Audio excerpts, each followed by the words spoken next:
ನಾನ್ ನೋಡೋದಲ್ಲ, ನೀನ್ ಇವ್ರು ನೋಡಿ ಬುದ್ಧಿ ಕಲ್ತ್ಕೋಬೇಕು. ಹೆಂಡತಿನ ಹೇಗ್ ನೋಡ್ಕೋಬೇಕು ಅಂತ ಕಲ್ತ್ಕೋ.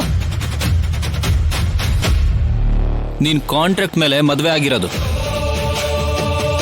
ಆದ್ರೆ ಅದಕ್ಕೆ ನಿನ್ ಪ್ಲಾನನ್ನೆಲ್ಲ ತಿಳ್ಕೊಂಡು ನಿನ್ನು ಒಂದ್ ಮಾಡ್ಸಿದ್ರು. ನಿನ್ ಕತ್ತಲ್ ತಾಳಿ ಬೀಳೋ ಹಾಗೆ ಮಾಡಿದ್ರು. ಇಲ್ಲ ಅಂದಿದ್ರೆ ನೀನ್ ಇಲ್ಲಿ ಇರ್ತಿದ್ಯಾ?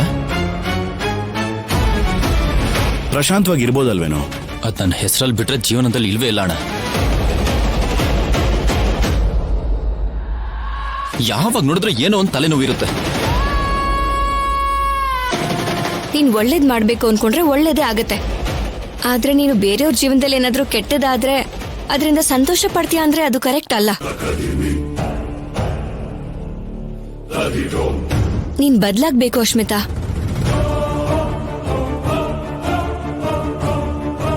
ಹೀಗಾದ್ರೆ ತುಂಬಾ ಕಷ್ಟ.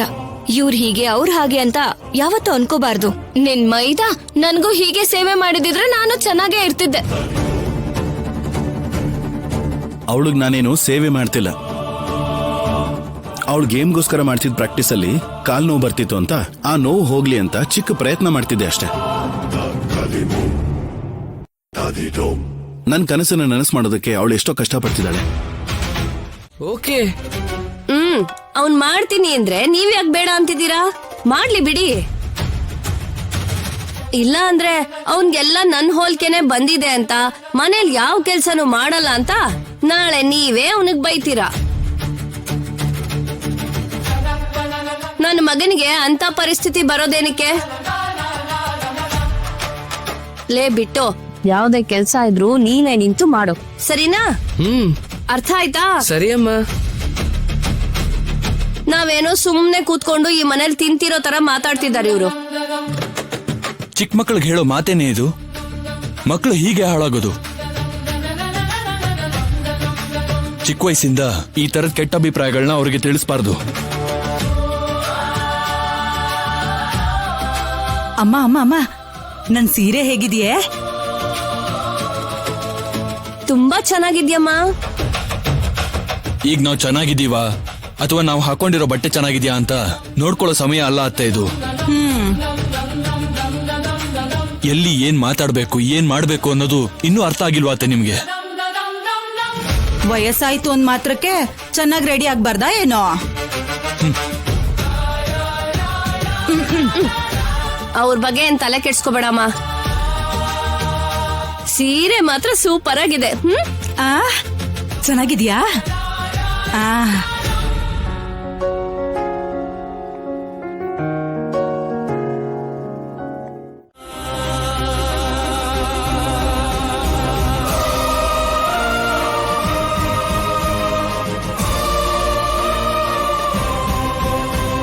ಯಾವಾಗ ಅಮ್ಮನ್ ಫೋಟೋನ ಮನೆಗ್ ತಗೊಂಡ್ ಬಂದ್ ಹಾಕಿದ್ರು ಅವತ್ತೇ ಅಮ್ಮನ್ ಮೇಲಿರೋ ಕೋಪ ಪೂರ್ತಿ ಹೋಯ್ತು ಅಂತ ಹೇಳ್ತೀನಿ ನಮ್ ದೊಡ್ಡಪ್ಪ ಎಲ್ಲಾರ್ಗೂ ತಿಳಿಸ್ಕೊಟ್ರು. ಚಿಕ್ಕಮ್ಮ ಪ್ರತ್ಯಕ್ಷವಾಗಿ ನಮ್ ಜೊತೆ ಇಲ್ದೆ ಹೋದ್ರು ಎಲ್ರ ಜೊತೆನೂ ಇದ್ದಾರೆ. ಇದೆಲ್ಲ ಕಾಮನ್. ಆದ್ರೆ ನೀನ್ ಮಾತ್ರ ನಿನ್ ಆಟದ ಮೇಲೆ ಫೋಕಸ್ ಇರ್ಲಿ. ಶೌರ್ಯ ಸರ್ ನಿನ್ನ ಹಾಕಿ ಕ್ವೀನ್ ಆಗಿ ನೋಡ್ಬೇಕು ಅಂತ ಅನ್ಕೊಂಡಿದ್ದಾರೆ. ಅವ್ರ ಡ್ರೀಮ್ನ ನೀನೇ ಫುಲ್ಫಿಲ್ ಮಾಡ್ಬೇಕು. ಅದೇ ನಿನ್ ಜವಾಬ್ದಾರಿ. ಆದ್ಯಾ, ಫೋನ್ ಕೊಡಿಲಿ, ನಾನು ಮಾತಾಡ್ತೀನಿ. ರಾಜಿ, ಸಿನಿಮಾವ ನಮ್ಮೂರಿಗೆ ರಾಜ್ಯಕ್ಕೆ ಒಳ್ಳೆ ಹೆಸರು ತಂದ್ಕೊಟ್ಟಿದೀಯ. ನಮ್ ದೇಶಕ್ಕೂ ಒಳ್ಳೆ ಹೆಸರು ತಂದ್ಕೊಡ್ತೀಯ ಇಲ್ವಾ? ನೀನೇ ನೋಡ್ತಿರು ಮಾವ. ನಾನು ಆಲ್ರೆಡಿ ನಿನ್ ಹೆಸರಲ್ಲಿ ಫ್ಲೆಕ್ಸ್ಗಳನ್ನ ರೆಡಿ ಮಾಡ್ತಿದ್ದೀನಿ. ನೀನ್ ಗೆದ್ದಿದ ತಕ್ಷಣ ಆ ಫ್ಲೆಕ್ಸ್ನೆಲ್ಲ ಹಾಕ್ಸ್ಬಿಡ್ತೀನಿ. ಸರಿ. Hello bro. ಹಾಯ್ ಕೋಬ್ರೋ. ರಾಜಿನ ಯುದ್ಧಕ್ಕೆ ಸಿದ್ಧ ಮಾಡಿದ್ಯಾ? ಸಿದ್ಧವಾಗೇ ಇದ್ದಾಳೆ. ಅವಳು ನ್ಯಾಷನಲ್ಸ್ ಆಡೋದು ನನ್ ಕನ್ಸು. ಅವಳು ಇಲ್ಲಿವರೆಗೂ ಯಾವ ಮ್ಯಾಚನ್ನು ಸೋಲಿಲ್ಲ. ಈ ಮ್ಯಾಚನ್ನು ಗೆಲ್ತಾಳೆ ಅಂತಾನೆ ಅನ್ಕೊಂಡಿದ್ದೀನಿ. ನಮ್ಗೆ ಸ್ವಲ್ಪ ಇಂಪಾರ್ಟೆಂಟ್ ಕೆಲಸ ಇದ್ದಿದ್ರಿಂದ ಬರಕ್ ಆಗ್ಲಿಲ್ಲ. ಇಲ್ಲ ಅಂದಿದ್ರೆ ರಾಜಿ ಆಡೋ ಆಟ ನೋಡಬಹುದಿತ್ತು. ಇರ್ಲಿ, ಪರವಾಗಿಲ್ಲ ಬ್ರೋ. ನೀವಲ್ಲಿ ಕಾರ್ಯನ ಚೆನ್ನಾಗಿ ಮುಗಿಸಿ ನಾವಿಲ್ಲಿ ಕಪ್ ತಗೊಂಡ್ ಬರ್ತೀವಿ. Super bro. ಬ್ರೋ, ಅಪ್ಪ ಕರಿತಾ ಇದಾರೆ, ನೀವು ಸ್ವಲ್ಪ ಹುಷಾರಾಗಿ ಆಡಿ. ನಾನು ಆಮೇಲೆ ಮಾಡ್ತೀನಿ. ಸರಿ ಸರಿ ಬ್ರೋ. ಮಾವ, ನಾನು ಚೆನ್ನಾಗೇ ಆಡ್ತೀನಿ. ನೀನಲ್ಲಿ ಎಲ್ಲ ಕೆಲ್ಸನೂ ನೋಡ್ಕೊ, ಸರಿನಾ?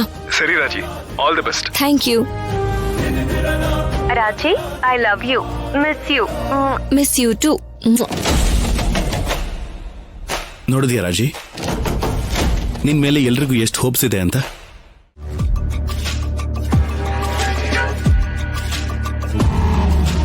ರಾಜಿ ಕೂಡ ಬಂದಿದ್ರೆ ಚೆನ್ನಾಗಿರ್ತಿತ್ತಣ್ಣ. ರಾಜಿ ಇವತ್ತು ದೇಶಕ್ಕೋಸ್ಕರ ಆಡ್ತಿದ್ದಾಳೆ. ಇಲ್ಲ ಅಂದ್ರೆ ಖಂಡಿತ ಬರ್ತಿದ್ಲು. ನಮ್ಮೂರಿನ ಹೆಸರನ್ನ ಇನ್ನೊಂದ್ಸಲ ನ್ಯೂಸ್ ಅಲ್ಲಿ ಬರೋ ಹಾಗೆ ಮಾಡಕ್ ಹೊರಟಿದ್ದಾಳೆ.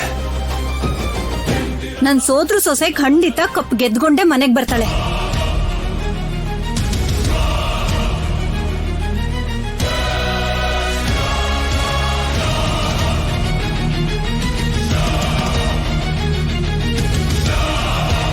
ಏನೇ ನೀನ್ ಬಂದಿದ್ಯಾ? ನಿನ್ನನ್ ಯಾರು ಕರೆದ್ರು? ಯಾಕೆ ನಾನು ಬರ್ಬಾರ್ದಾ? ನಾನು ಈ ಮನೆ ಹೆಣ್ಮಗಳಲ್ವಾ? ಹಾಗೇನಾದ್ರೂ ಅನ್ಕೊಂಡಿದ್ದಿದ್ರೆ ಈ ಊರಿಗೆ ಬರ್ತಿದ್ ಹಾಗೆ ನನ್ ಮಗನ್ ಜೊತೆ ಯಾಕೆ ದ್ವೇಷ ಬೆಳೆಸ್ಕೊತಿದ್ದೆ? ಬರ್ಲಿ ಬಿಡಮ್ಮ, ಅವಳಿಗೂ ನಮಗೂ ಮನಸ್ತಾಪ ಇರ್ಬೋದು. ಏನೋ ಆಸೆ ಪಟ್ಟು ಈ ಊರಿಗೆ ಬಂದಿರ್ಬೋದು. ಆದ್ರೆ ನಾವು ಕೂಡ ಅವಳ ತರಾನೇ ಯೋಚನೆ ಮಾಡಿದ್ರೆ ಸಂಬಂಧ ಶಾಶ್ವತವಾಗಿ ದೂರ.